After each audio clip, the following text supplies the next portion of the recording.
The coalition of confusion. Christopher Luxon says talks have reached a significant milestone. That is apparently news to Winston Peters. So how's that strong, stable government looking? We're live with the latest. The dog of a situation for an Auckland animal shelter swamped with unwanted puppies from backyard breeders. A blaze on Christchurch's Port Hills has locals on edge. Is this an early start to the summer fire season? Fens is live.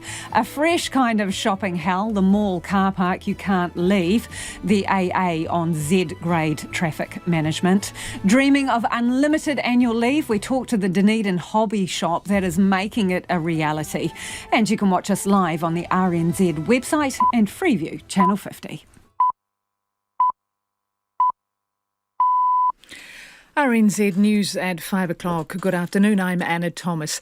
In a significant step forward in coalition negotiations, National has announced it has finalised policy deals with ACT and New Zealand First. Decisions around cabinet and ministerial responsibilities, though, have yet to be nailed down. Leaving a meeting with National in the last quarter hour, New Zealand First leader Winston Peters told reporters a government deal was not too far away. We've just to the final stages, you could say. A few cross-checks to go and confirmation that the letters and the words are right. Both ACT and New Zealand First are also reviewing the others' agreement to ensure there is broad consensus. Some Hillsborough residents were readying to evacuate their homes earlier today as a fire blazed nearby in the Port Hills.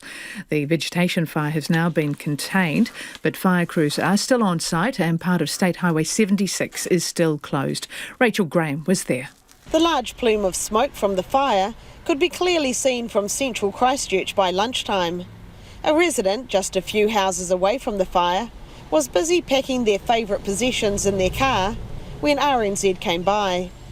The resident, Chris, said they weren't too concerned, but the strong smell of smoke and constant buzz of helicopters flying overhead had them a little on edge.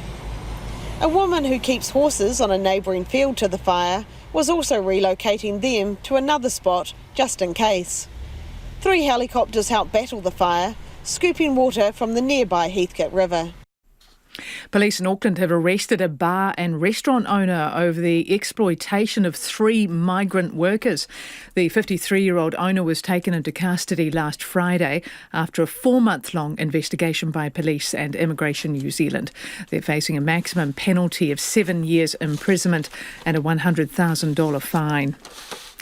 The Māori Party wants New Zealand's leaders to take a tougher, more united stance against what it says is genocide being carried out in Gaza. Speaking as Labour leader, Chris Hipkins yesterday called for the violence and killing to stop. In response, National said it too supports a ceasefire, but with conditions on both sides. Māori Party co-leader Debbie Ngariwa-Paka says both parties should step up and represent the calls of many New Zealanders. Thousands who have sent emails, which both Chris's have been included in. They need to get with the program and show some real leadership and show on this side of history that they tried to end the annihilation that we see of children, women, innocent civilians. National Party leader Chris Luxon says the statements made by Chris Hipkins in a break with the usual bipartisan approach on foreign affairs were unhelpful. A severe thunderstorm watch has been issued for parts of the North Island. Met Service says heavy rain and hail could strike Auckland, Waikato, Coromandel and Western Bay of Plenty this afternoon and evening. Meteorologist Lewis Ferris says people need to take care. You're going to want to get into cover. If you happen to be in your car, visibility could be quite low, so you want to be slowing down. Don't just jam on the brakes and have someone crash into the behind of you, but you want to just be taking it easy. And if we do have a severe thunderstorm and we issue a subsequent warning, the idea is kind of to avoid the area if possible. And Lewis Ferris says there is also the potential for further thunderstorms later in the week. A police officer has told the inquest into the fatal police shooting of a man in Rotorua that the bail checks they conducted were not harassment. Shagan Stevens was shot when he attacked an empty police car in 2016. He had been bail checked by officers 70 times in 38 days and was also electronically monitored. The witness at today's Rotorua inquest told the prosecution they did not see the checks as harassment. In sport, former Black Fern Sevens player Niall Williams-Guthrie is returning to rugby union after signing with the Blues for next year's Super Rugby All-Picky season. Williams-Guthrie won an Olympic silver medal in 2016 and the World Cup Sevens title in 2018. She's been playing league for Gold Coast in the NRLW competition this year, but is hoping to blaze a trail for modern code hoppers. The best things come from the most uncomfortable positions. So for myself, just coming off a rugby league season, mixed or sevens, and now playing my first lot of rugby kind of in my life. I've only played maybe about 6 games for a club down in Tauranga. Yeah, it's going to be interesting, but I'm all here for it. And defender Michaela Moore has been recalled to the Football Ferns after being dropped for the World Cup. The centre-back was one of 8 fresh faces included in New Zealand's 23-strong squad for next month's international against Colombia in Bogotá. Meanwhile, Ferns coach Jitka Klimkova is confident appropriate security arrangements are in place for their trip. Liverpool Premier League player Luis Diaz's parents were recently kidnapped in the far north of Colombia, but ultimately returned safely. Klimkova says there's been plenty of talks with Colombian officials about security. We need to be very smart, we will be surrounded with a lot of coffee shops and shopping malls when I believe our players just love to go. And of course, we are not going to lock them in the hotel, but we need to be very smart of our approach. And that's the news.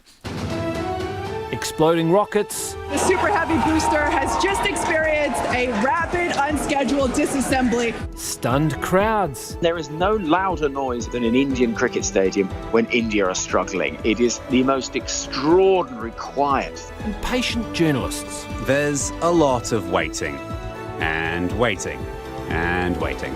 Here for the exhilarating and exasperating. Morning Report, weekdays from 6 on RNZ National.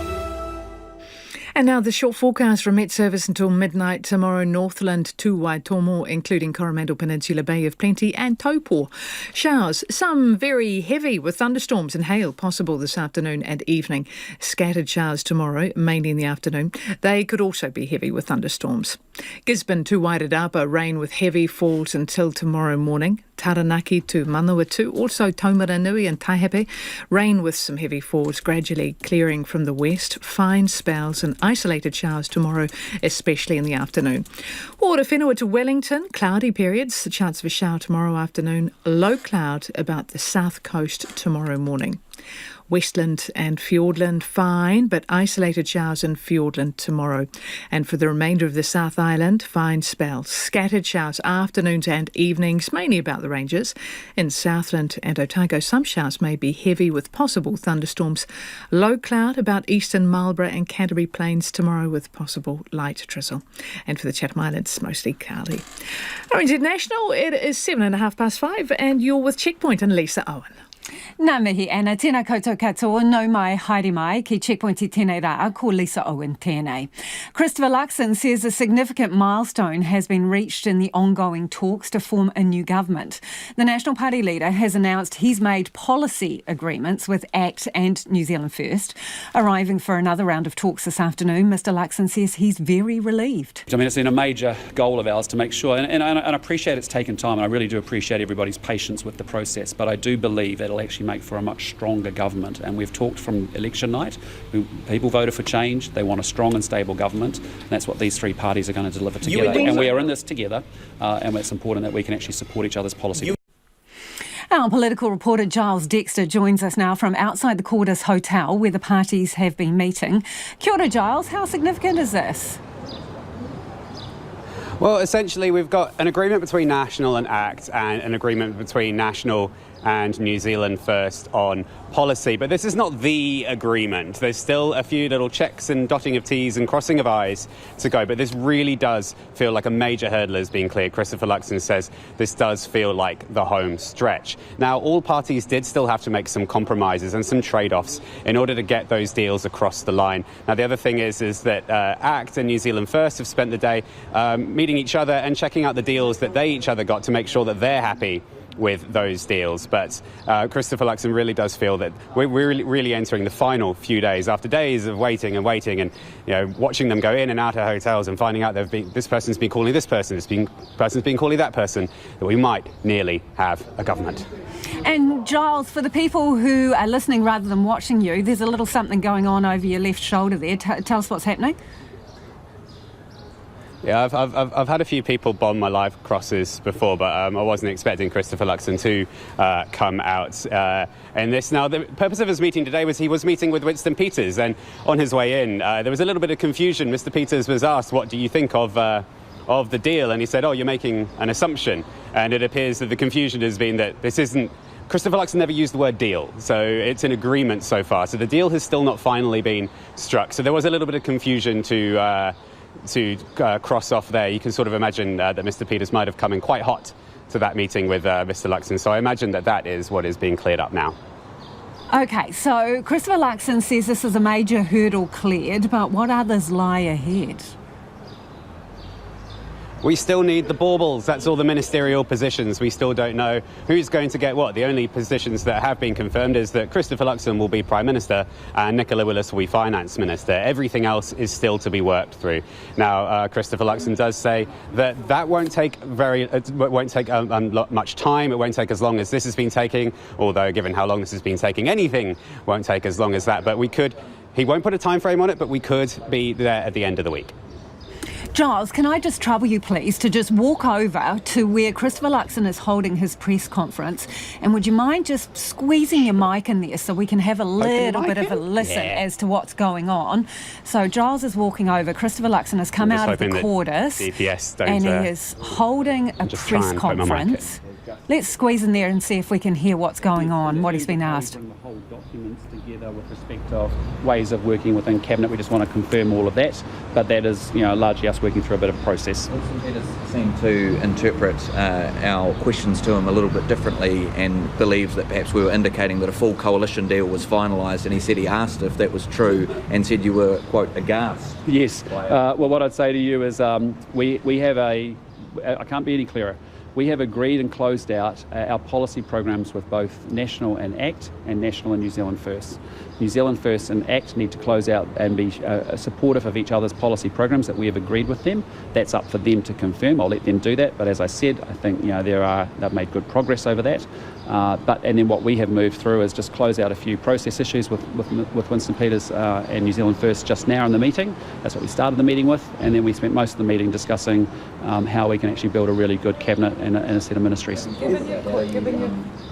Given you've closed off the policy phase, or your parts of it at least, can you tell New Zealanders if the treaty will go to a referendum? Again, I'm not getting into any of the detail of that until we're ready to announce it all. Why? As I said, we want to make sure we close out the process aspects of these agreements and get them signed and formally agreed. As part of the signing off process, we still need to close out ministerial appointments. That's in our agreements, and we want to make sure that we can put that into them, and that's what this conversation's about now. So are you going to announce all of the policies that you've had? So are you going to announce all the policies that you've had to compromise on? At the same time, you're going to announce all the policies from the other parties that you've been adopting? We're all committed to making sure our agreements are fully transparent, so you can see that. But what's exciting about this is that we're actually going to end up with a very good work program.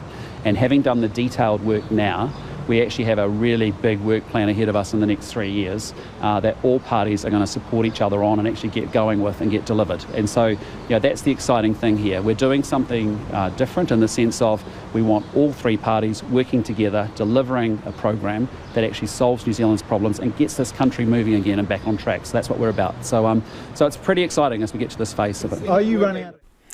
That is Christopher Luxon there holding a press conference outside the Quarters Hotel where they've been carrying on negotiations for forming a government, confirming to the media that they are now discussing ministerial portfolios. 13 minutes after 5. Kia amo tonu mai, do stay with us. You're listening to Checkpoint on RNZ National. A fire in Christchurch's Port Hills on a dry, breezy day had residents hoping they weren't in for a repeat of the disastrous 2017 blazes. And it raises questions about whether we need to be on high alert this fire season. At least 4 fire crews and 3 helicopters managed to contain today's blaze in just over an hour. But State Highway 76 between the city and Littleton closed to allow firefighters to carry out their work. The fire is now all but over, but earlier in the afternoon, several locals told our reporter Rachel Graham they were getting ready to move. And could you see much smoke when you came outside? Yeah, there was a bit coming over the hills, and you could smell it and see it. It was just kind of on those trees just there. Yeah. So just getting all the important things. So as a precaution, you're just making sure that you're ready in case? Just in case, yeah. Just evacuating the horses from Avoca Valley Road just into Ferrymead Pony Club just for the fires. Just at the end of the hill where the road, just at the end of the road where paddocks are on, so we just thought if the wind shoots up the hill then the horses are better to be here and a bit safer than staying in their paddocks, especially with the helicopters flying over. New Zealand is in for an El Niño summer. In the past, that's meant stronger or more frequent winds from the west, causing drier conditions. And Europe has already experienced record-breaking temperatures during its summer, coupled with devastating and deadly wildfires. Fire and Emergency Wildlife Manager Tim Mitchell joins us now. Kia ora, Tim. Is this an early start to the fire season? Yes, it is, and no, it's not. At the moment, we're seeing generally pretty low fire risk conditions across the country, although the Port Hills fire today reminds us that low risk doesn't mean no risk. But it's at the moment, like I say, it's generally not high risk across the country, although that is going to change as we get closer to Christmas and then very much into the New Year period. Yeah, tell us about your expectations for the summer. So certainly under those stronger westerly winds, warmer temperatures, lower rainfalls, particularly in the east coast of both islands, including Northland, Auckland, we are expecting higher than normal fire danger conditions this season. That's quite a change from the last couple of seasons where the conditions across the country have actually been pretty low. So certainly something to watch out for as we get close to that Christmas period. So Tim, are you preparing in any different way then? We normally prepare around this time of year for the coming season, but I guess while we're doing our preparations, probably the key thing is more around what the public are doing to prepare for the season. And that includes things like keeping grass vegetation management under control at the moment. Obviously, the conditions are really ripe for really good grass growth in many areas of the country, and it's that grass vegetation that's going to be really key for later on in the season. If that dries out, that becomes an area where fires can start and spread quite quickly in. So what are you telling people to make sure their fire breaks are there? Make sure they mow the grass, particularly around items of high value, i.e. the houses, sheds, structures. Keep that grass short coming into this fire season. Tim, have you got the resources you need? We have, both within the country but also with our partners, so Department of Conservation, forestry companies, New Zealand Defence Force, but we've also got international resources that we could call on should we need them this fire season. So when you're telling people privately to make sure that they trim back grass and be careful about fire breaks, what about on kind of council and estates owned by the government?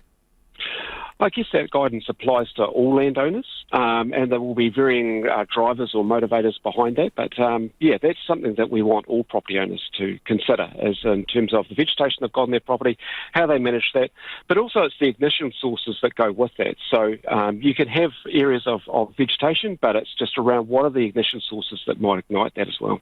What about forestry? Because there's been a lot of slash lying around as a consequence of some of the extreme weather we've had. So we are certainly interested or concerned probably around that Hawke's Bay period as a result of the slash or the vegetation that's been there from the recent storm events.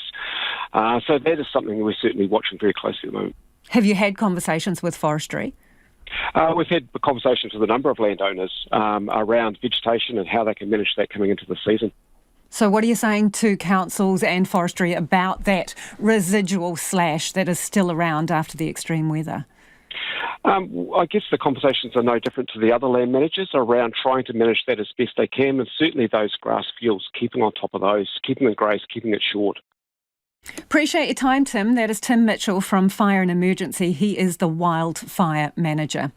The outgoing Labour team had been dutifully carrying out their role as caretaker government until National was ready to take over. But that changed yesterday over New Zealand's position on Gaza.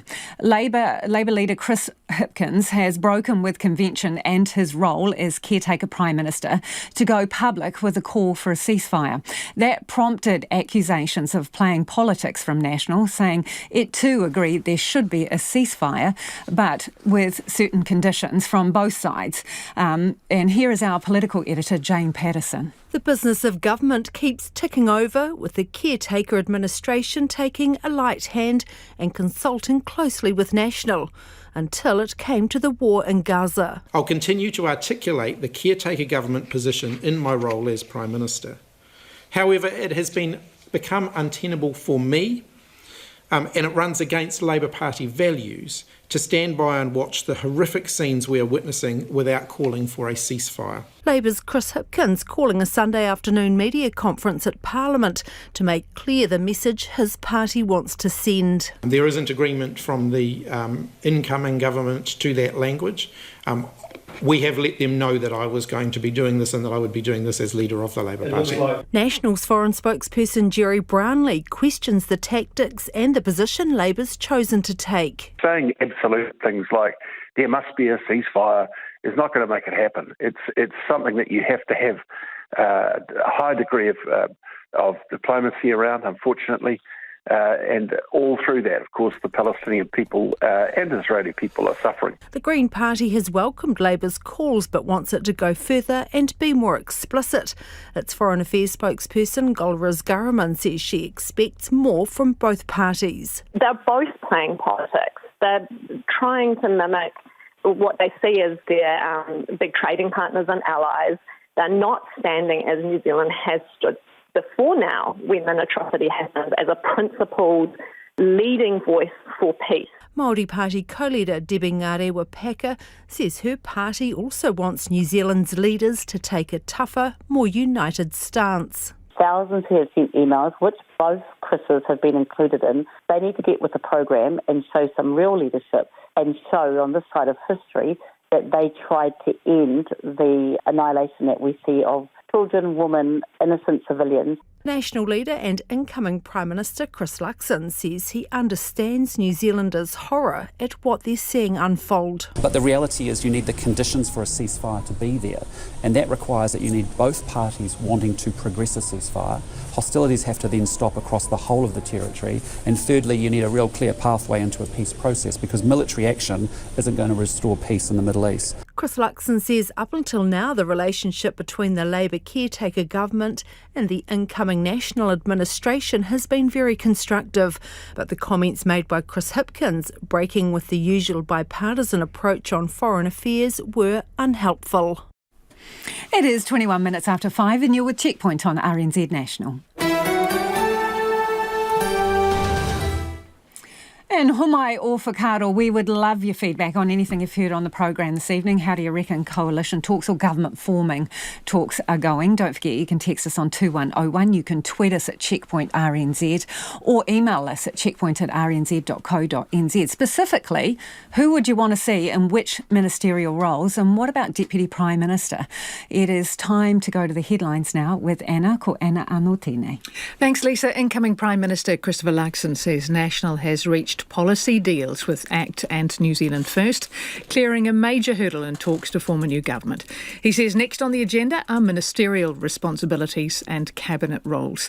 Mr Luxon says the focus is still on wrapping up the talks as quickly as possible. A truck driver is describing how firefighters struggled to keep pace with a fast-moving scrub blaze on Christchurch's Port Hills today. The fire is now under control after helicopters were called in to dump water on the flames. Josh Talby says one problem firefighters had to cope with was the steep terrain. Several areas in the upper North Island are bracing for rough weather this afternoon or evening. Met Service says Auckland, Waikato and the Coromandel Peninsula and Western Bay of Plenty could experience severe thunderstorms with heavy rain and hail. A GP has been reprimanded by the Health and Disability Commissioner for falsely issuing COVID-19 vaccination exemptions in 2021. The doctor also broke laws in force at the time by meeting patients while being unvaccinated. A 53-year-old Auckland restaurant owner faces 7 years in jail or a $100,000 fine if found guilty of exploiting migrant workers. The person has been arrested after a 4-month investigation by police and immigration. And Hong Kong is investigating the alleged sale of dog meat in the city after a Facebook page apparently offered the banned meat. Those are the headlines. Lisa. Thank you, Anna.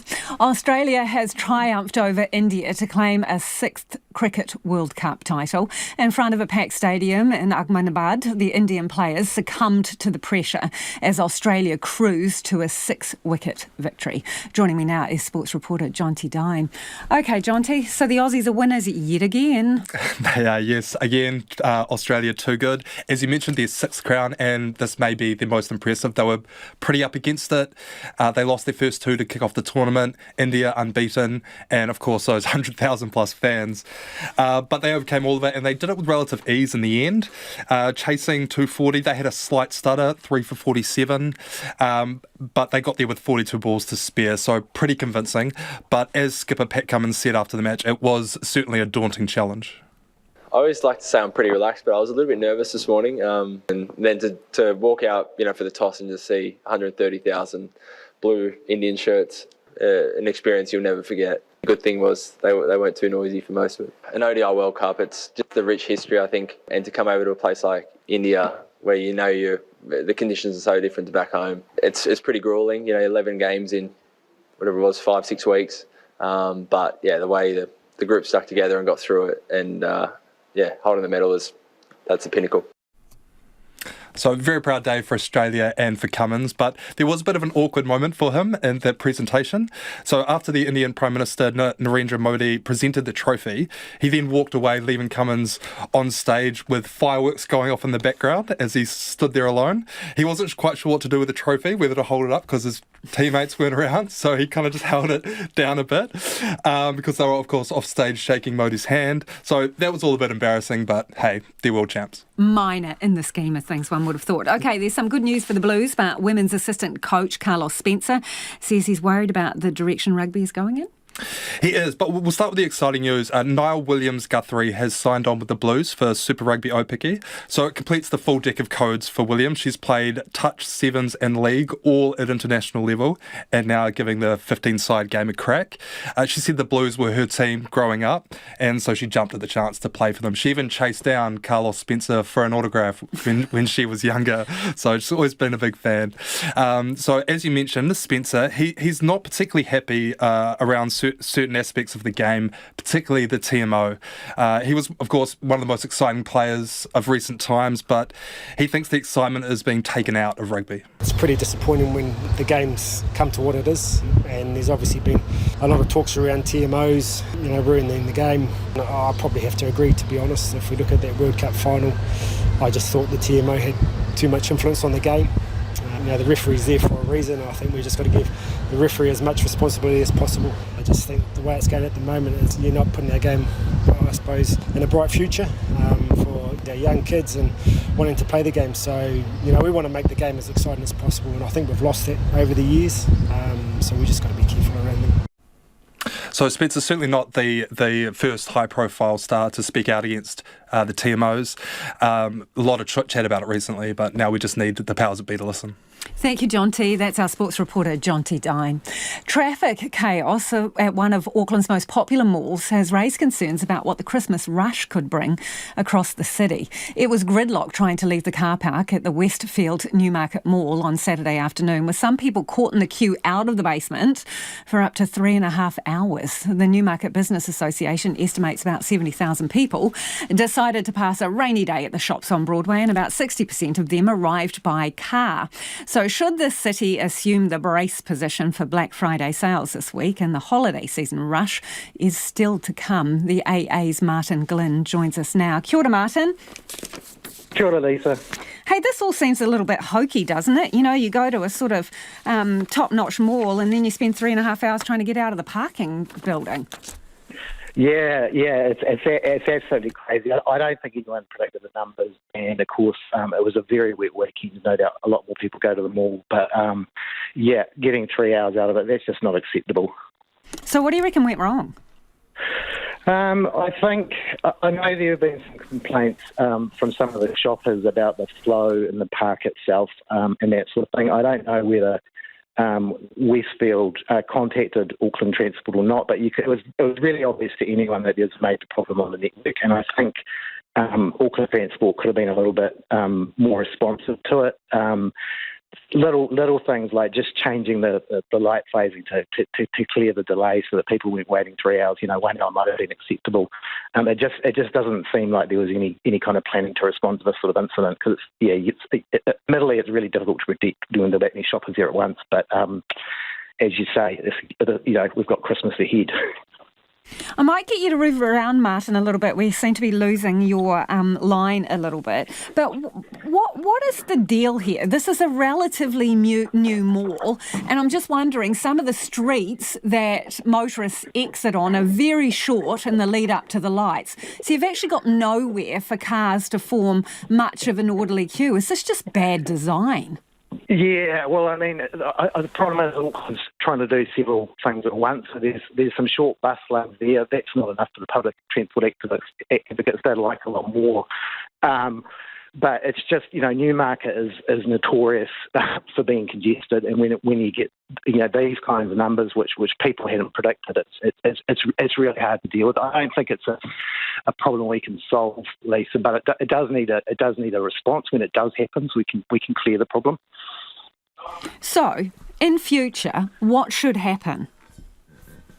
Well, when it's obvious that traffic is building up to such an extent, it's at a complete standstill, and it's clearly not going to go anywhere. My view is Auckland Transport needs to step up. They've got a very sophisticated traffic operations centre where they can just about monitor every traffic light in the city. And they should, at a minimum, they should be able to look into adjust it.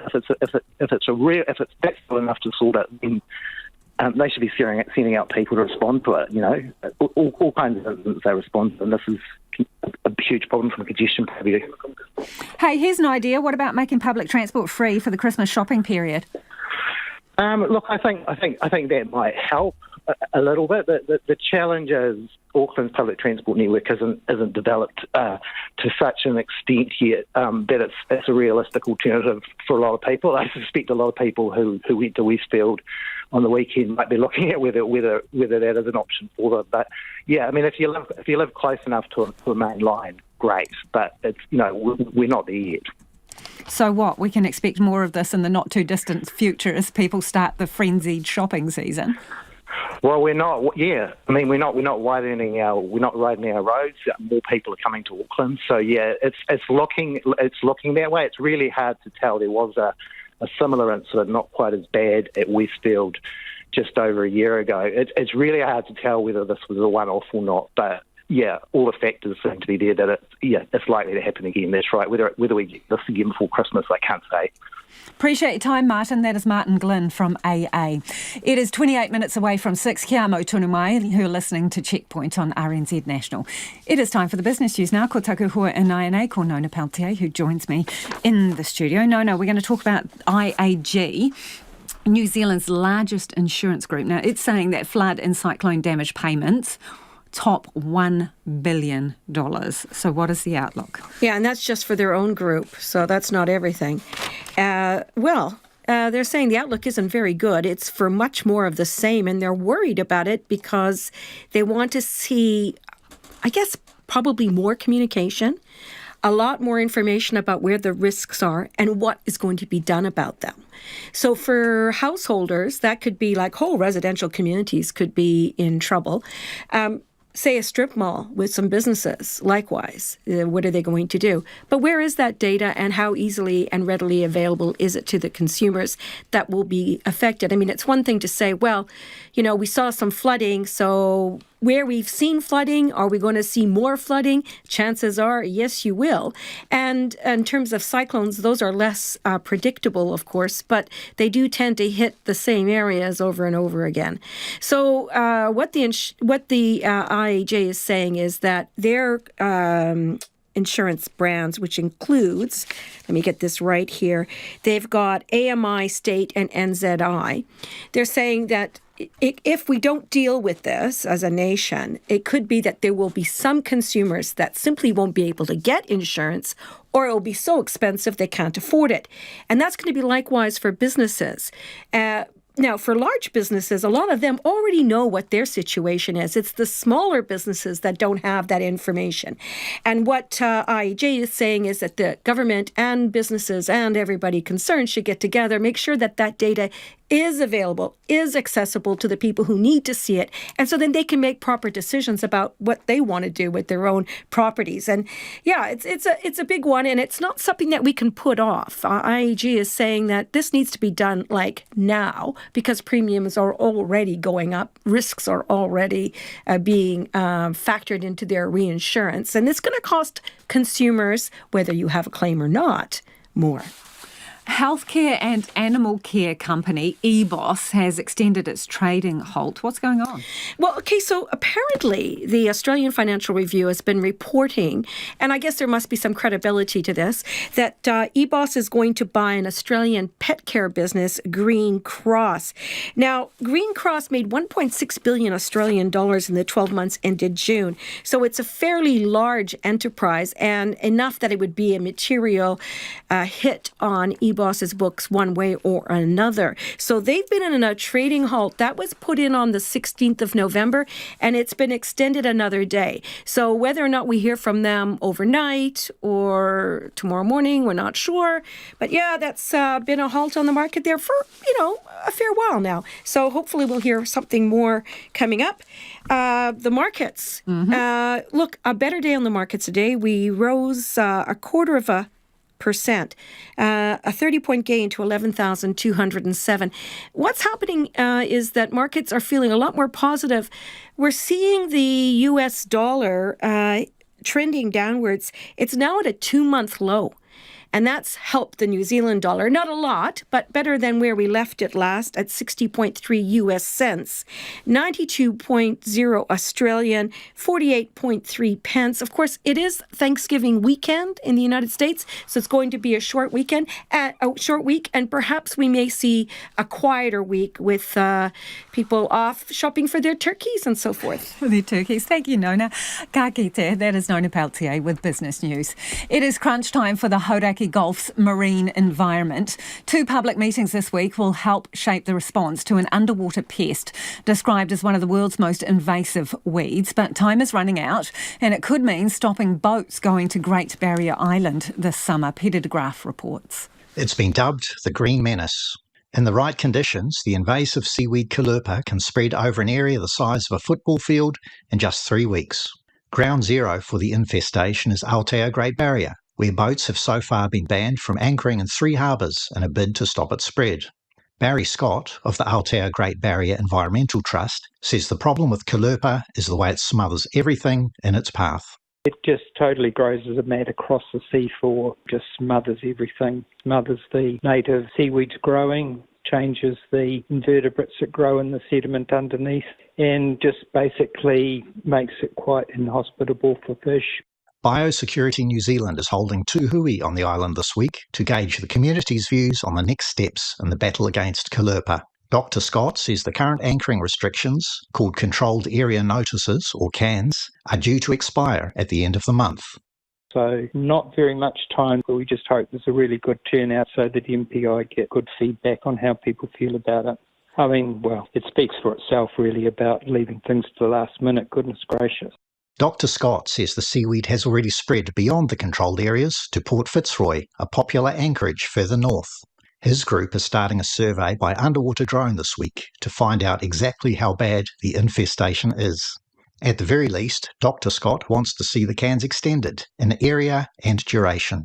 If you project this out 10, 20 years and it just isn't controlled in some way, it's going to have a huge impact on fisheries. And of course, kai moana for iwi up and down the coast, for biodiversity, for recreation, commercial fishing.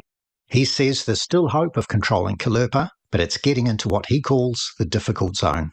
There's just flow-on effects for the whole Hauraki Gulf and then up the east coast. And, for Bay of Islands, they're going for eradication up there. They're really going for it. And that will be for naught if boats can spread it from Barrier back up here again.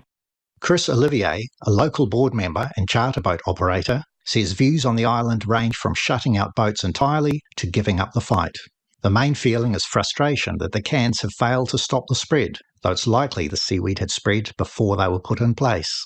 We've got a pretty strong push from mana whenua in the north about wanting to protect that area and therefore close it off before it gets there. And then we've got a smaller minority of people who are going, it's all too late, forget it, just go away and let us get on with our lives. Mr. Olivier says it's likely the cans will be expanded to the Broken Islands and the entrance to Port Fitzroy, which will have a major impact on the boatie-reliant local store. The biggest worry, however, is the effect on the island's kai moana. The risk is more about the loss of our kai moana. We are looking at complete loss of the scallops, really, and the significant risk to the crayfish because of the smothering effect. Local board chair Izzy Fordham wants all islanders to have a say. We're urging our community members to come along to the hui to have a chat around our next steps and where to. It's crucial that we hear from our people. This is something that's vitally important to our island, to our moana and to our kai moana. The community hui will start at 6 p.m. on Thursday at the Clara Sports Club. Peter de Graaf there. It is 20 to 6 and you're with Checkpoint on RNZ National. Let's get to some of your feedback now. A lot of you getting in touch about the traffic chaos at Westfield Newmarket. Sue says they've recently put in 2 new sets of unneeded traffic lights that have made the traffic worse, slowing down both cars and buses. A lot of you say take the train, bus or bike to Newmarket. Stephen from Dunedin says, what is the business model that leads to attracting vast numbers of shoppers to a mall that can't accommodate them? Why is it a tease problem? The city is continuing to be growing at an unsustainable rate. No sympathy from Kate, who says, serves them right for driving to the mall, are all part of the problem. Either take public transport or even better, get a raincoat and do something better on a rainy day. Interesting. Do you reckon you could do all your Christmas shopping using public transport in Auckland in particular? Is that possible? How tricky would that be? 2101 on text, tweet us at Checkpoint RNZ, or the email is checkpoint@rnz.co.nz. It's time to go to the headlines now. Ko Anna Anotene. Thanks, Lisa. The focus is turning to ministerial responsibilities and cabinet roles as National reaches a milestone in efforts to form a new government. It has finalised policy deals with ACT and New Zealand First 5 weeks after the election. New Zealand First has been meeting with National in Auckland this afternoon, and leader Winston Peters says the parties are not far away from wrapping up discussions. Firefighters are dampening down hotspots after bringing a scrub fire on Christchurch's Port Hills under control. The blaze on a slope alongside State Highway 76 in the suburb of Hillsborough broke out late this morning. Some residents had been preparing to evacuate. Further north, fire crews have been battling a blaze alongside State Highway 1 at Riverlands in Marlborough. It was also contained this afternoon. The inquest into the fatal shooting of a man in Rotorua has heard how a police officer was too busy to keep track of all bail checks that had been carried out. Before being shot by the police in 2016, Shargan Stevens had been bail checked 70 times in 38 days. The Israeli military has released footage which it says shows hostages being taken into Gaza's largest hospital after the deadly Hamas attacks of 7 October. Media agencies have not been able to verify the video. And the police have just released the name of the man shot by officers in Wainuiomata last week. He was 36-year-old Tane Wipa. And those are the headlines, Lisa. Thank you, Anna. Backyard breeders who can't sell their pups are clogging up an animal shelter that's already at capacity. Right now, South Auckland Animal Rescue is looking after 41 puppies with daily requests to take more. The charity says some amateur breeders are trying to make a quick buck from litters, but then struggle to sell breeds like pit bulls, Rottweilers and Ridgebacks. And it recently took on 11 pups that were handed over by a gang member. Well, joining us now is South Auckland Animal Rescue founder Yvonne Packer. Kia ora, Yvonne. Hi, how are you? I'm very well, thanks. Tell me about those 11 puppies you got recently from one person. What happened? Why didn't they want them? They actually tried to surrender them to us at a day old. They said they didn't know their bitch was pregnant. And when the litter was born, they didn't want them. However, we refused to take them at a day old and offered to feed the bitch and the puppies until they were 8 weeks old. However, that never happened because, unfortunately, the bitch ended up with mastitis and we ended up with the puppies early at 4 weeks of age, and they're still currently in care. What kind of dogs are they, Yvonne? We call them South Auckland Specials. The mother is a pit bull cross. The father is, I have no idea, to be honest. And to be fair, are these the kind of pups that you're getting on a reasonably frequent basis? Absolutely, they are, yep. And why do you think that is? I think that it's ignorance, lack of being able to afford to do the desexing, or simply they just don't care. They're breeding these dogs for whatever reason. In this instance, they say they didn't know she was pregnant. Well, if the dog has been in heat and it's been mated, it's going to produce puppies. It's that simple. What about dogs that come from police? We have had some dogs come in through the police, but that was they were dealing with a situation and we were contacted and we took 8 puppies from them. So this is as a result of raiding properties or similar? Sometimes they bring animals to you? That's to do with the police. I would rather not comment on that. So when you talk about backyard breeders, what do you mean by that? Are they people who are selling their dogs? Who's doing it? A lot of people are doing it. If you're not a registered breeder with Dogs NZ, for using your dogs for showing purposes or breeding for specific traits, then what are you breeding for? You know, these are people that have got crossbreed dogs. They think they can make a quick buck out of it, or simply just don't desex their dog, and they're crowding shelters. You know, it used to be that we'd only get crossbreeds, but this year we've had purebred Pomeranians, we've had poodles. So it's not just limited now to crossbreeds. It's everything, and that's every shelter in New Zealand, highly likely. Do you think with some of those so-called designer dogs that you've kind of just named, Yvonne, do you think, I know a lot of puppies got sold during COVID and the like, and if people looked at that and thought, oh, okay, this is a way to make good money? Yep. And they wanted company, they were home, they were bored. I mean, I know I was, I don't know about everybody else, but it was a way of keeping themselves occupied, I guess, while they're at home. But then people became busy and got back to work and family life picked up and the dog actually was in the way then. And, you know, we're seeing a few COVID dogs, or what we're calling COVID dogs, come through as well. But at the end of the day, the problem is the constant breeding, lack of desexing, the cost of desexing, which is causing the problems. Do you reckon, Yvonne, that unless you have some kind of breeder's registration, it should be compulsory to have your dog spayed? Do I think that's an excellent idea? Yes, but how would that be policed? I mean, our animal control are very limited to what they can police now. You know, it's been brought in that we microchip and we register our dogs, but it's only the responsible owners that are doing that. There's still hundreds of dogs that aren't microchipped or registered. So what is the answer?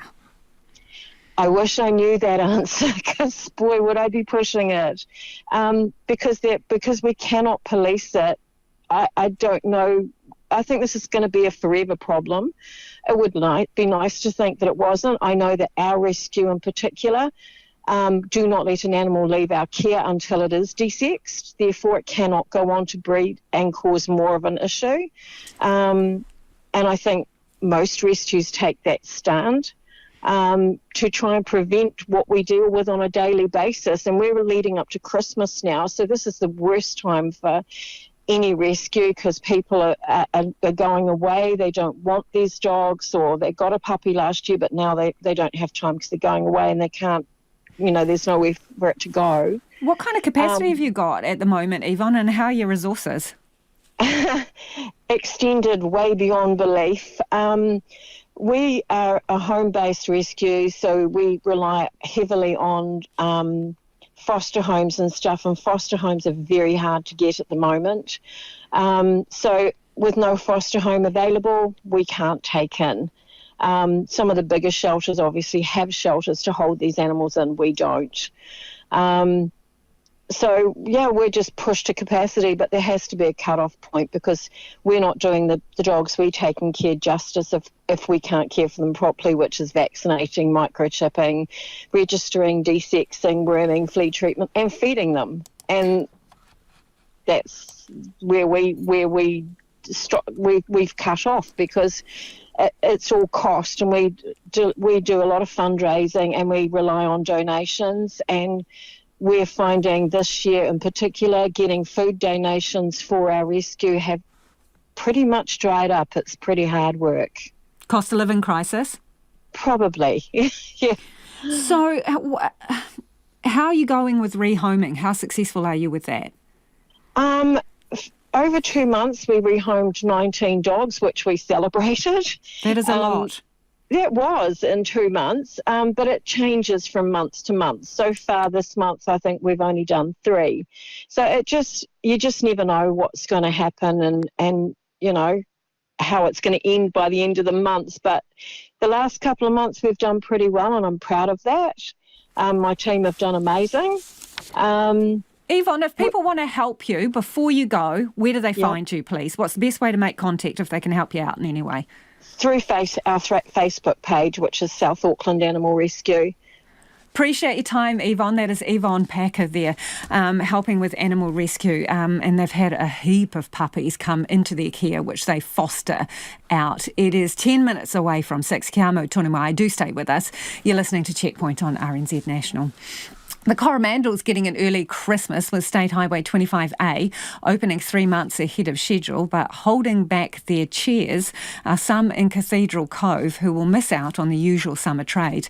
The Department of Conservation closed the walking track to Cathedral Cove after extreme weather in January and February, which caused up to 180 landslides and rock falls in the area.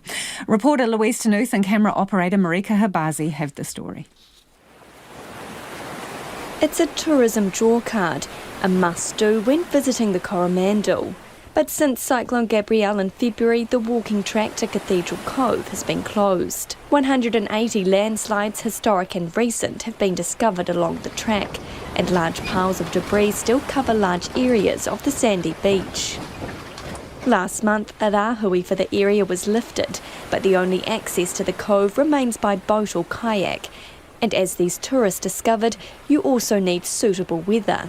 We were hoping to do the walk. We were told it was 75 minutes from here, but there was no sign up to say it was closed, and we only found out by speaking to somebody on the beach.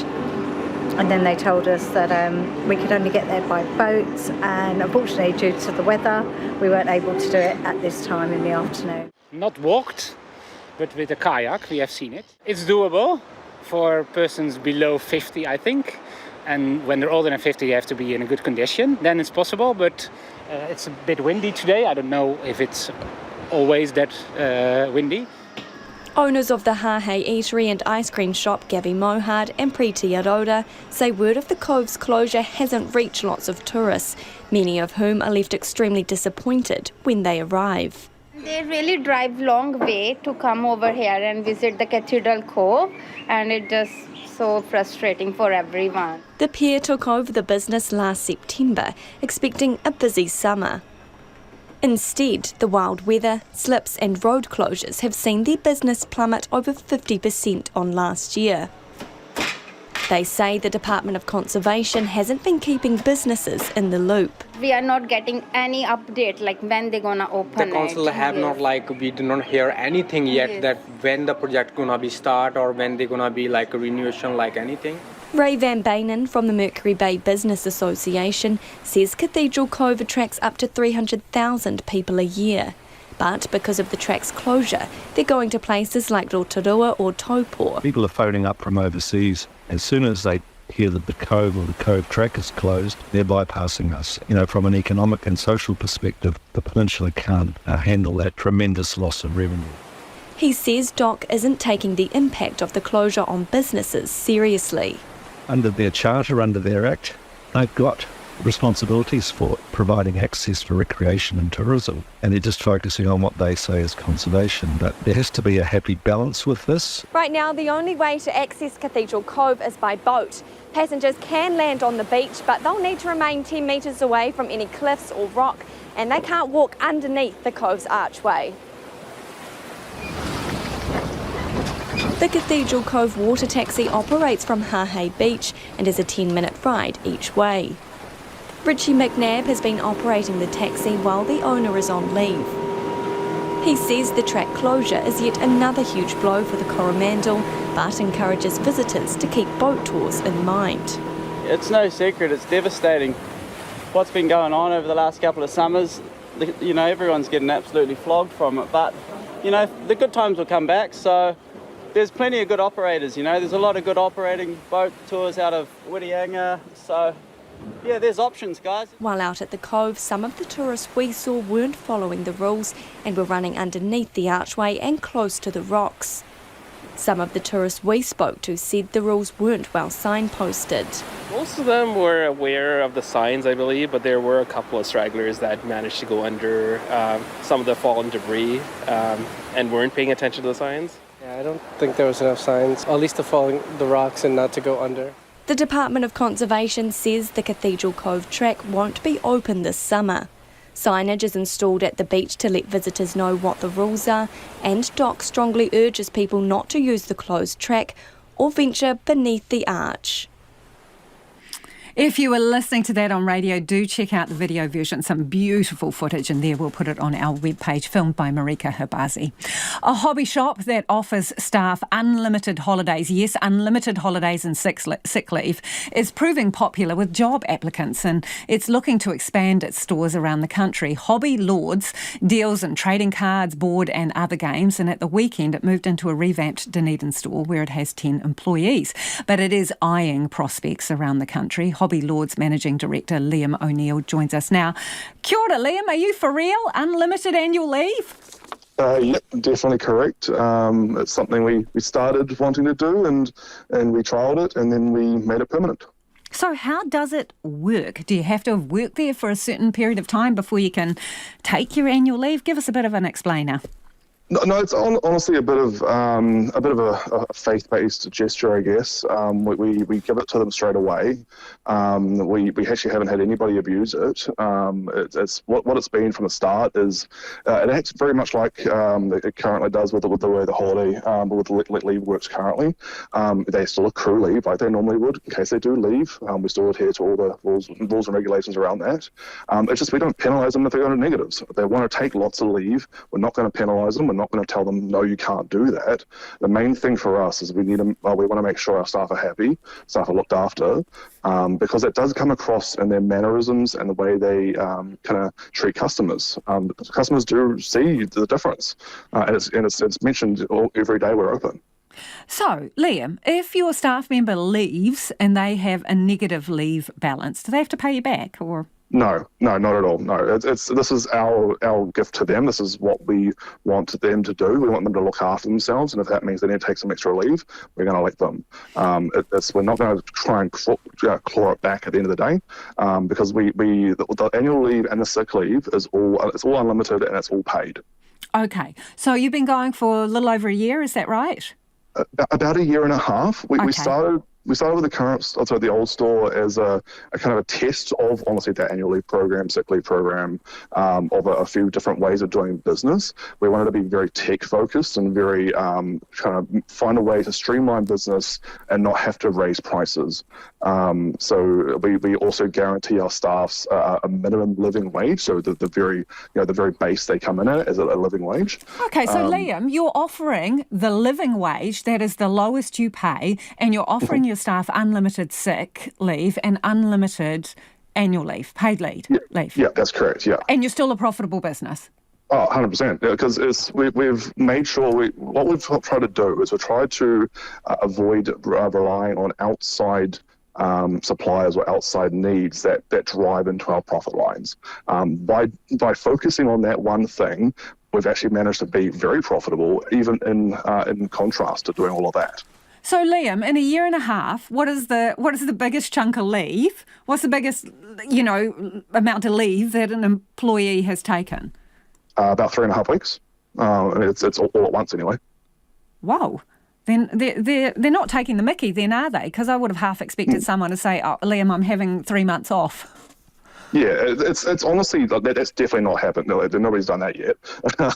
We wouldn't stop them if they did. If they needed to go. You wouldn't raise an eyebrow, Liam, if someone came and said, "Okay, I'm taking 3 months off next year." Obviously, there'd be a very big reason for them to take 3 months. They'd probably be on some huge holiday. And at the end of the day, with our industry, the knowledge and the skills they have in our particular industry, being hobby, is quite hard to train. It's quite hard to kind of teach other people who aren't already exposed to it. So we want to try and retain staff where possible, and that's why we do that. We haven't lost a single staff member while we've been open. We've grown from the original 3 staff member up to 10 in that time, it's more just making sure that they're looked after, that they know they're looked after. That is fantastic. It's absolutely fantastic. Thank you, Liam. Really appreciate your time.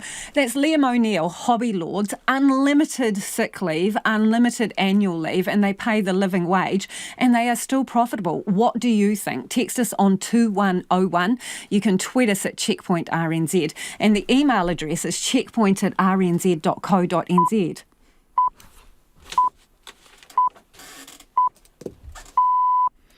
RNZ News at 6 o'clock. Good evening, I'm Anna Thomas. Fire and emergency crews in Christchurch have contained a blaze that has sparked concerns about this year's fire season.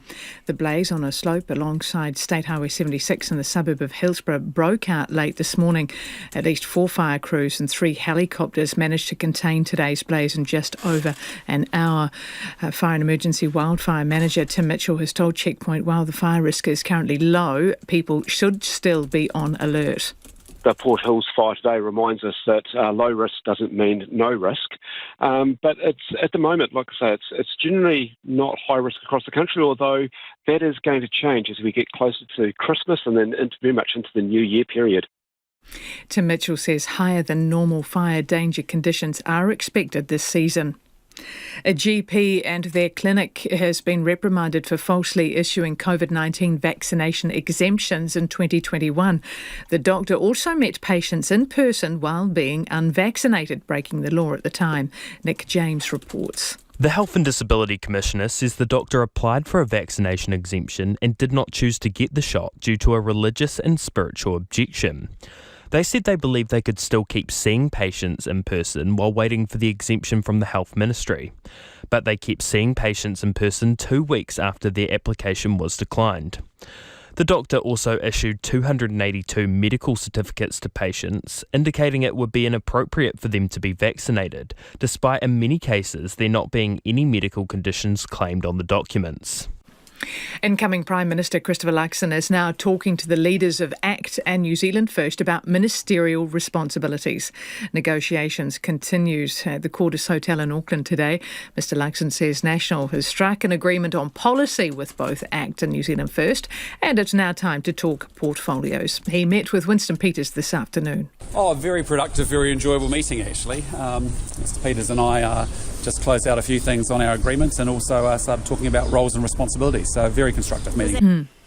Christopher Luxon says it's now up to ACT and New Zealand First to make sure they're across their respective policy programs and fully supportive of them. The Israeli army has released security camera footage that it says shows hostages abducted by Hamas on October the 7th being brought into Al-Shifa hospital in Gaza City. The Israeli military says it's continuing to bomb Gaza from land, sea and air as its troops move deeper into the besieged territory. The BBC's Nick Beek reports. The IDF's chief spokesman, Daniel Hagari, played CCTV footage which he said showed Hamas fighters arriving at the hospital in stolen Israeli army vehicles before bringing hostages in through the front entrance. Armed men can be seen in the video, which is date-stamped the 7th of October, the day of Hamas's attacks. Rear Admiral Hagari claimed Hamas had killed 19-year-old Noa Marciano inside Al-Shifa hospital after she'd sustained minor injuries elsewhere. The Insurance Council is joining the call for the government to put more money into flood resilience. Insurance company IAG, which runs AMI, State and NZI, says it's worried future disasters could make insurance unaffordable or unavailable in some areas. Insurance Council Chief Executive Tim Grafton says it's not just an insurance issue, but a safety issue. He says local authorities should enforce mitigation measures if an area or property is at a certain level of risk. A police officer has told an inquest into the fatal shooting of a man in Rotorua that the bail checks they conducted were not harassment. Shagun Stevens was fatally shot by the police after smashing up an empty police car in 2016. The inquest began today in Rotorua. He was bail-checked by police officers 70 times in 38 days while being electronically monitored.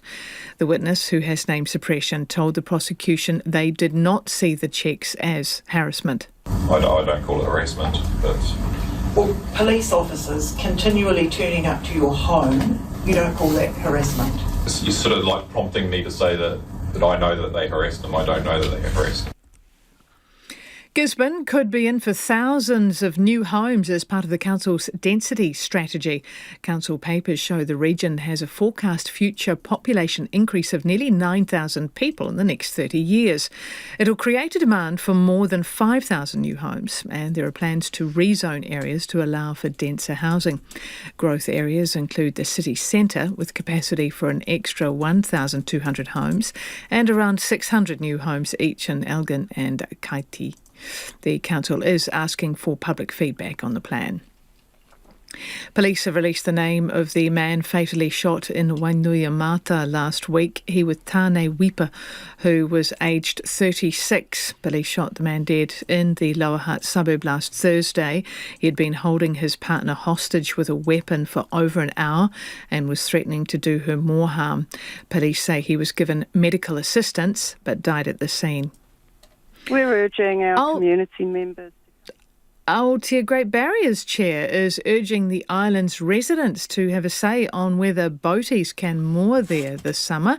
Two community meetings called by biosecurity officials this week could determine whether the island will be open to boaties this summer to combat the spread of the highly invasive seaweed, kalupa. The pest smothers the sea floor, killing shellfish and reducing fish stocks. Local board chair Izzy Fordham wants all islanders to have a say. We're urging our community members to come along to the hui to have a chat around our next steps and where to. It's crucial that we hear from our people. This is something that's vitally important to our island, to our moana and to our kai moana. Some islanders have called for the island to be closed to boaties this summer, although that would hit the island's summer economy. And that's the news. Pacific Waves. Bringing Kiribati back into the forum. Diving into the big stories of the region.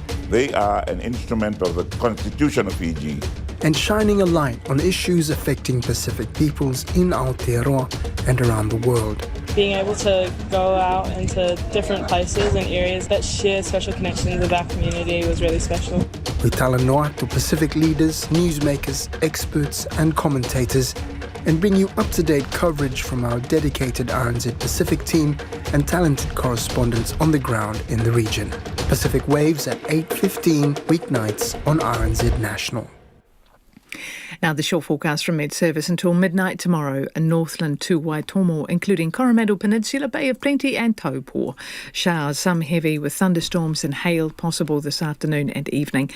Scattered showers tomorrow, mainly in the afternoon. They could also be heavy with thunderstorms. Gisborne to Wairarapa, rain with heavy falls until tomorrow morning. Taranaki to Manawatu, also Taumaranui and Tahepe. Rain with some heavy falls gradually clearing from the west. Fine spells and isolated showers tomorrow, especially in the afternoon.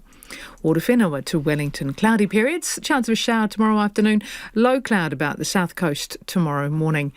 Westland and Fiordland, fine, but isolated showers in Fiordland tomorrow, and the remainder of the South Island, fine spells, scattered showers afternoons and evenings, mainly about the ranges. In Southland and Otago, some showers may be heavy with possible thunderstorms. Low cloud about eastern Marlborough and Canterbury Plains tomorrow, with possible light drizzle. And for the Chatham Islands, mostly cloudy. RNZ National, it is 6:08, and you're with Checkpoint and Lisa Owen. Kia ora rā e ho, no mai hoki mai. This is Checkpoint, ko Lisa Owen tēnei. 31 premature babies have been evacuated from Al-Shifa Hospital in Gaza City, which the World Health Organization has described as a death zone. Meanwhile, the Prime Minister of Qatar suggests Israel and Hamas could be close to a deal to release some of the hostages being held by Hamas. And the Israeli military has released footage which it says shows a 55-metre tunnel beneath Al-Shifa. The BBC's Orla Guerin filed this report and a warning the content is distressing. Every day, more dead in Gaza. Some who barely started living. Footage was filmed for the BBC today in Han Yunis in the south. Israel told people to flee here to be safer. The bereaved get one last look. And a father, one last embrace. The agony of Samir Jamil Aga, cradling his 5-year-old son, Mohammed. Then his other son is brought to him, 6-year-old Samir. He can't bear to let him go. Parted forever.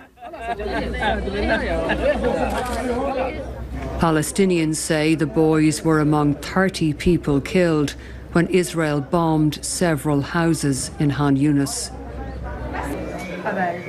But finally, hope for about 30 premature babies.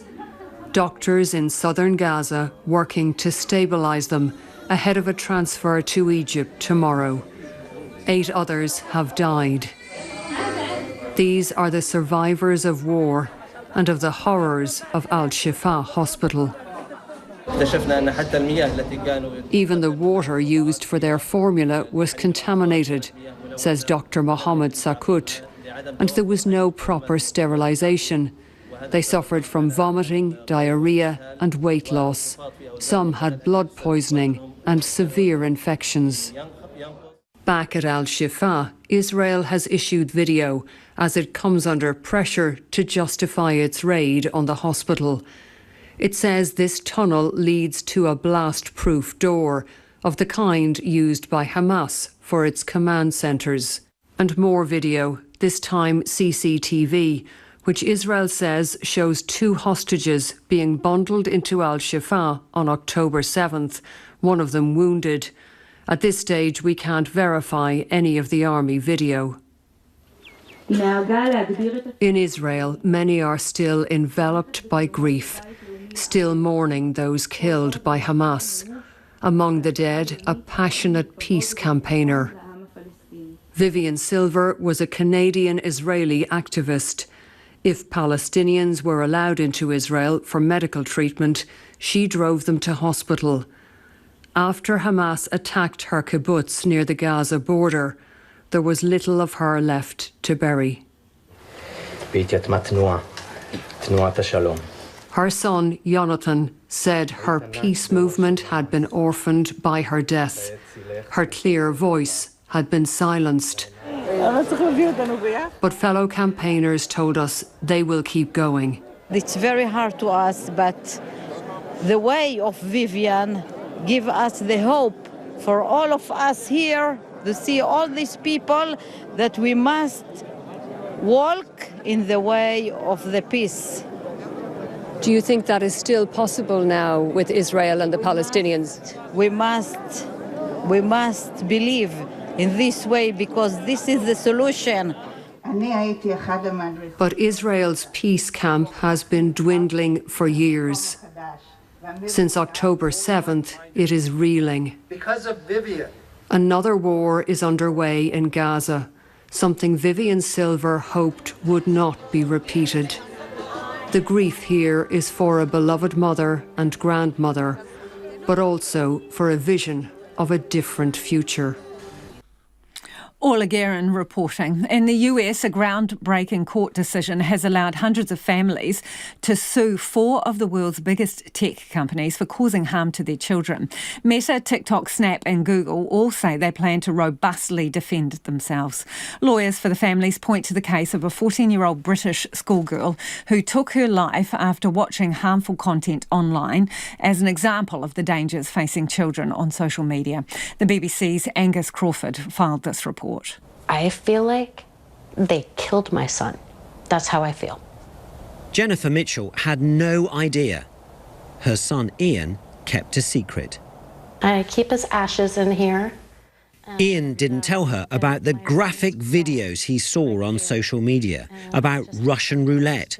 She only found out after he died, killed by a single gunshot. Jennifer, along with hundreds of other parents, is suing the social media companies she blames for Ian's death. To me, it just feels like justice for my son, but at the same time, I feel like I could help other people. Is that Jennifer? Oh, yes. Today, she's sharing her story across the Atlantic with Ian, Molly Russell's father. Kids are dying every day. It's so grim, isn't it? Yeah, it really is. Molly was just 14 when she ended her life. Her inquest revealed a stream of dark, depressing, graphic material which flooded her accounts. We should not be sitting here. This should not happen because it does not need to happen. The coroner decided Molly died while suffering the negative effects of online content. Those revelations in a small court in North London also made a huge impact across the Atlantic in the US capital. Lawyers here in Washington watched the inquest via video link for any evidence that could help them as they sue some of the biggest tech companies in the world on behalf of hundreds of children and families in the US who claim the platforms caused them harm. I think it was a really important watershed moment. You know, anytime you have someone stand up and actually fight back and win, it shows everyone else that it's possible. The tech companies say the claims are unfounded and they'll robustly defend themselves. But across the US, more and more people are joining the action. My daughter Molly. In Colorado, feeling like a survivor, Taylor Little. All of our stories are the same. Molly Russell's especially. That was my second suicide attempt, and I was finally able to get real long-term treatment. I spent hours and hours and hours and days just reading about suicide on social media. It took my life from me. I literally was trapped by addiction. A landmark court case then, but also a very personal battle to hold social media to account. And if you are affected by any of the issues raised in that story, there are many organisations you can contact, including the Samaritans, 24/7 on 0800 726 666. That number again for Samaritans, 24/7 0800 726 666. It is 16 minutes after 6 and you're with Checkpoint on RNZ National. Australia's government has been criticised for not rebuking China after one of its warships injured 2 Aussie navy Navy divers by blasting them with sonar. The pair were working on the propellers of an Australian ship in international waters off Japan when the incident took place last Tuesday. Now the opposition wants to know why Prime Minister Anthony Albanese didn't raise the issue during his recent talks in China. Here's the ABC's Rachel Hayter. Before the incident at sea, defence officials say the Australian frigate, the HMAS Toowoomba, was helping enforce United Nations sanctions against Chinese ally North Korea. The sanctions are in place to try to stop North Korea further developing its nuclear weapons technology. As part of the operation, a helicopter from the Toowoomba was working to deter illegal ship-to-ship transfers of sanctioned goods. After its work, the frigate's propellers became tangled in fishing nets in international waters inside Japan's exclusive economic zone. Australian personnel dived beneath the ship to remove the nets when a nearby People's Liberation Army Navy destroyer ship deployed its sonar. It would have been incredibly loud for the divers under the hull. Jennifer Parker is the Director of Defence Policy at the Australian National University's National Security College and served 2 decades in the Australian Navy. So you think about it, you're under a ship, it's pretty dark. You hear a sound that you're not expecting, it's going to be pretty disorientating. So it's going to make you think what's happening and probably start to panic. She explains how pushing sound through water impacts the human body. It may create dizziness, can generate headaches, and depending on the range and the type of exposure, it could actually have soft tissue injuries to your organs. The ABC has been told the divers suffered injuries to their ears, likely due to the sonar pulses. Jennifer Parker believes it's very lucky the injuries are being described as minor. It's really difficult to say whether it's a deliberate act or not. There certainly is a deliberate policy of the People's Liberation Army undertaking aggressive manoeuvres in the region. So, we certainly saw in 2022 there was an Air Force from the People's Liberation Army Air Force that deployed chaff into the engines of an Australian P-8. Former Prime Minister Kevin Rudd is now Australia's ambassador to the United States. We've seen this before just after the election of the Albanese government with the unsafe attempted intercept by a PLA Air Force jet and an Australian reconnaissance aircraft in the South China Sea. The incident happened on Tuesday of last week, but the government didn't publicly announce news of it until Saturday. The Prime Minister Anthony Albanese met with Chinese leader Xi Jinping in San Francisco late last week, but appears not to have raised the matter. Mr Rudd says Australia has now communicated to China that deploying a sonar while Navy divers are in the water is not okay. The actions by the Chinese People's Liberation Navy against the HMAS Toowoomba were unacceptable by any international standards. The Home Affairs Minister, Claire O'Neill, is defending the government's response. We take that incredibly seriously. The DPM and the Foreign Minister have made a public statement about their disappointment with this issue, and that has been made known to China through the appropriate channels. But the Shadow Defence Minister, Andrew Hastie, says it's unacceptable that the Prime Minister did not personally raise the PLA's conduct directly with the Chinese President. The Prime Minister missed an opportunity at APEC to raise this with President Xi. He failed to seek an apology. The ADF says the HMAS Toowoomba communicated its intention to conduct diving operations on normal maritime channels using internationally recognised signals. It also says Toowoomba advised the Chinese ship that diving operations were being conducted and requested the ship keep clear. Former United States First Lady Rosalyn Carter has died. The 96-year-old, who was suffering from dementia, is reported to have died at her home in Plains, Georgia yesterday, just days after entering hospice care. CNN's Wolf Blitzer looks back on Mrs. Carter's life and her extraordinary marriage to the 39th President of the United States, Jimmy Carter. A soft-spoken, small-town girl, Rosalyn Smith Carter became one of America's most charming First Ladies. Born in Plains, Georgia on August 18, 1927, she was valedictorian of her high school class and met and married Jimmy Carter when he was in the U.S. Navy. I love and respect and cherish and honor my wife, Rosalyn. When Mr. Carter's father died in 1953, they moved back to Plains to manage the family's peanut farm. I didn't want to go home. I was having a good time. I think I had thought I had outgrown Plains, Georgia. They'd gotten a little too big for my britches. I only pouted for about a year after we got home. They had 4 children, 3 boys, Jack, Chip, and Jeff, and later daughter Amy. In 1962, Jimmy Carter entered politics, and Rosalyn hit the campaign trail. Campaigning was fun, up to a certain point, because I got to travel and see the whole country. The most fun are the people you meet. She supported her husband's successful bids to become governor of Georgia and later president of the United States. So help me God. Congratulations. Mrs. Carter was actively involved in her husband's presidency, attending Camp David meetings and cabinet briefings. She was a strong advocate for equal treatment of the mentally ill. If they had coverage for their mental illness, then the overall health care costs would come down. When the Carters left the White House in 1981, they spearheaded a new challenge, Habitat for Humanity, building houses for the poor. The whole community has come together to get rid of poverty. A year later, they established the Carter Center, a foundation devoted to promoting human rights, resolving conflicts, and eradicating diseases. Mrs. Carter continued to focus on reducing the stigma of mental illness.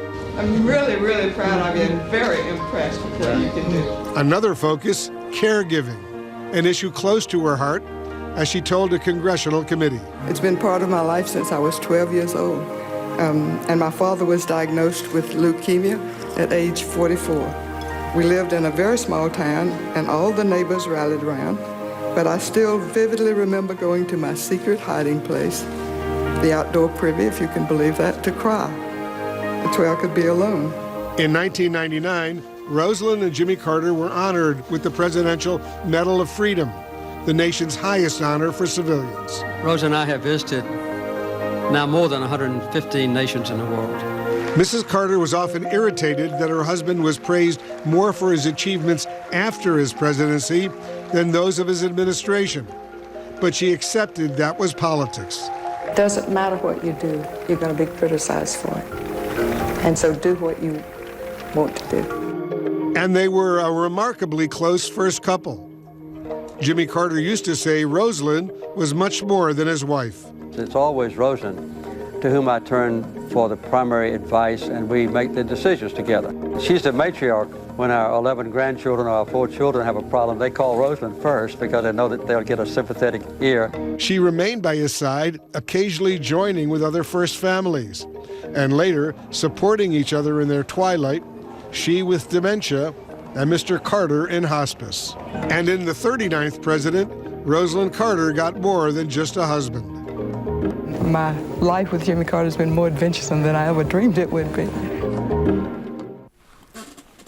A piece of French history has gone under the hammer today, one of Emperor Napoleon Bonaparte's distinctive hats from the early 19th century. The price, 3.5 million New Zealand dollars after commission, was considerably more than pre-sale estimates. The BBC's Danny Aberhard has the story. It was an auction, low in tat, high in hat. Nous sommes à 1,5 million en salle, 1,5 million pour le chapeau de Napoléon. We have 1.5 million in the room. 1.5 million for Napoleon's hat. We are leaving it at 1.5 million for this major Napoleonic symbol. I'm selling for 1.5 million. No regrets. Sold. The hammer price was over $1.6 million. More with commission for the black felt bicorn adorned with cockade in the colours of the French tricolore. The Emperor himself might have applauded, knowing that, at least in euros, it was a world record for a headpiece. Chapeau, you might say. Though slightly faded, it's in remarkably good condition for a hat dating back more than 200 years. A number of Napoleon's hats have survived, though only a few are in private hands. Fascination with the diminutive but, depending on your perspective, great man seems as keen as ever, with a major Hollywood biopic hitting the screens, itself wreathed in controversy. He's been called the father of English literature, but it's been revealed that some passages of Geoffrey Chaucer's most famous work, the Canterbury Tales, were, shall we say, a little racy, too racy, in fact, for some Victorian audiences who rewrote parts of it for younger readers. Some of those altered works are now on display in a new exhibition in Oxford, the BBC's Keris Maidment reports. Over the last few years, we've seen many a discussion on whether some English literature classics should be made more 21st century friendly. Roald Dahl, Agatha Christie and Ian Fleming are just some of the authors whose work has been up for debate, and whether including content warnings or rewriting passages considered offensive is the best way forward. Well, a new exhibition at the Bodleian Library in Oxford shows that such editing is an age-old practice. Even medieval poet Geoffrey Chaucer, thought to be one of the founding fathers of English literature, has had his Canterbury Tales censored over centuries. Women taking pleasure in extramarital affairs, deceit and even flatulence are just some of the character traits in his work to have been altered, especially during the 19th century. According to Professor Marion Turner, curator of the Chaucer Here and Now exhibition, it was the morality and religious aspects of his writing that were thought to be valuable for Victorian children to hear. Many of the adaptations were therefore made by female writers with children and mothers in mind when it came to that all-important bedtime story. So what can we learn from these different examples of Chaucer's work, aside from the fact that Passing Wind was a no-go in Victorian children's literature? Well, for historian Mary Beard, a glimpse into our past could help resolve debates in our present. Cultures have been doctoring texts and counselling people as long as there's been culture. You know, Socrates was put to death 2,500 years ago for saying things people didn't want to hear. And as soon as we get a more historical perspective on this, I think the better we'll be able to kind of handle it, honestly. And who knows what's in store for Chaucer in years to come. But Professor Turner remains hopeful that in displaying these different versions, it shows the power of readers to create new, vibrant things of wonder inspired by the past. Your feedback now on the business Hobby Lord offering unlimited annual leave. Dave says good old-fashioned honesty box stuff on the business offering unlimited leave. Obviously, their employees are to be trusted to do the right thing. And a shout out to Bruce, who says, I live in a rural area just outside of Tauranga. I drove 4 kilometres to a park with a bus stop. I had 4 things to do in 4 separate places around the city and Mount Maunganui, requiring 4 separate bus rides in a big loop. Amazingly, each bus arrived within a minute of me reaching each stop. It was a very satisfying experience, and being a pensioner, it was all free. Yes, it can be done if you give it a go, says Bruce. Double thumbs up to Bruce. Brian of Ngā Motu says coalition talks seem to be a long pub crawl. Don't know what pub crawls you've been on there, Brian, but yep. Okay, ko te kaupapa tuatahi pōpō. Tomorrow from 5 a.m. on First Up, a Southland principal who's heading off to Australia says the narrative around education in New Zealand needs to change. Make a brew, get up, 5 a.m, tune in for more. RNZ News headlines at 6:30. Ministerial portfolios are now on the agenda as National reaches policy agreements with ACT and New Zealand First. 2 rural firefighting crews are mopping up after a scrub fire on Christchurch's Port Hills this afternoon. A police officer's told an inquest into the fatal shooting of Shargan Stevens in Rotorua that 70 bail checks in 38 days was not harassment. And the boss of the Australian telecom company at the centre of a nationwide outage earlier this month has resigned. Those are the headlines. Our next news and weather at 7. This morning on First Up, our reporter Leonard Powell found out what it takes to put together a good pub quiz. Each quiz is 80 questions, and it's just a lot of verification, research. There's a lot of intuition and having hosted as well, sort of seeing what works and what doesn't. I kind of do equate it to DJing, actually, I think. Just like a DJ, you play a few for yourself, but mostly you play for the crowd. And I asked Peter Dunn if he'd have thought these coalition talks would have taken so long. No, I thought about 10 days at that time, Nathan. I thought that they'd have done enough preliminary work to be able to get straight into the sort of the detail, but clearly I was wrong. Download First Up the podcast or join me, Nathan Rarity, weekday mornings live from 5 on RNZ National. 29 minutes to 7. Good evening. You're listening to the Monday edition of Trending Now. We start with the detail. If congestion charges work to break up gridlock, why don't we have them in place by now? I'm Sharon Brett-Kelly. Today on The Detail, congestion charges. Auckland Mayor Wayne Brown reckons it's what we need to solve the city's gridlock. It's a simple solution. Well tried around the world, nothing particularly new about it. Do away with plans of multi-billion-dollar tunnels and motorways, he says. A time-of-use charge of up to $5 at peak travel on busy main roads is the answer. And he's in a hurry to make it happen. Auckland's mayor is vowing to keep the pedal to the metal when it comes to work on possible congestion charges for the city.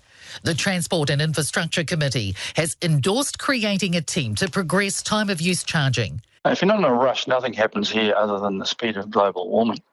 And so you have to put pressure on things to happen. And so I'm impatient because these things that I'm fixing should have been addressed years ago. But if they're the quick and easy answer to our transport woes, why has the debate on congestion charges dragged on for more than a decade so far? Today I talked to an urban design expert about how they work overseas and why a bit of congestion is good. But first, Stuff's Auckland correspondent Todd Nile has been reporting on transport woes for years. Okay. You ready to go? Yep. So, Todd, what is a time of use congestion charge? Time of use seems to be the new phrasing they use for what we called congestion charge, because I guess when it was first being talked about 12 years ago, the model was something like London, where you had a ring around a spot and anyone who crossed it from any point paid that thing. Time of use, I guess, is just a bit more sophisticated. It has different charges, different times of day, and you might put it on some roads into a certain area and not others. So it's possibly more subtle and less blanket. How would the charge actually be put in place? I mean, I think in London they have some kind of disc, but would it be, cameras reading number plates? From what they're talking, the current technology seems to be number plate recognition, which is like the toll road north of Auckland. You drive past the gantry there, it reads your number plate. If you've got an account, it just pings the money off your account automatically. So the technology is pretty straightforward. It's all the other stuff that's not. Yeah, they've been talking about it for 12 years. Why isn't it in place? If it's a good thing, why isn't it in place already? It is a new thing for New Zealand, I guess. And there was a lot of work put in early on in the life of Auckland Council, led by the first mayor, Len Brown. They had big studies and consultation to look at different ways of funding Auckland's transport needs. And it came up with a congestion charge as part of the mix.